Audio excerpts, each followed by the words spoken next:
Priatelia, toto nepotrebuje ani komentár. Toto môžete vidieť, sú všetko putníci, ktorí momentálne dnes, 11. decembra, smerujú do Baziliky Panny Márie Guadalupskej. Ako môžete vidieť, nie len chodci, ale aj tu máme cyklistov, ktorí idú.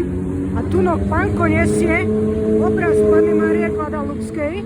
A tu máme cyklistov, kde majú obraz Panny Márie Guadalupskej. A všetko smeruje do Baziliky. Aj tu mladí ľudia majú obraz Panny Márie Guadalupskej a tu na nich čaká občerstvenie, kde si môžu dať, vyzerá ako quesadilla. Takýto so zelenou omáčkou.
Títo ľudia, všetko čo prechádzajú, auta vyzdobené, nalepené nálepky Panny Márie Guadalupskej, dobrovoľníci, cyklisti.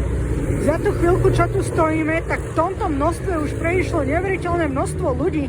Je to zaujímavé, fakt, priatelia, toto zažiť na vlastnej koži, wow. Mám normálne zimomriavky, tak vám poviem, ako je. Ľudia sú milí, ponáhľajú sa, mávajú, takže a v autách s otvorenými kuframi idú dobrovoľníci, ktorí im ponúkajú jedenie, ponúkajú im napoje, takže o všetko je postarané. Tu, ako môžete vidieť, ide rodina s malými deťmi, tam už dieťa spí v kočiariku, motocyklisti, no fakt je to zaujímavé.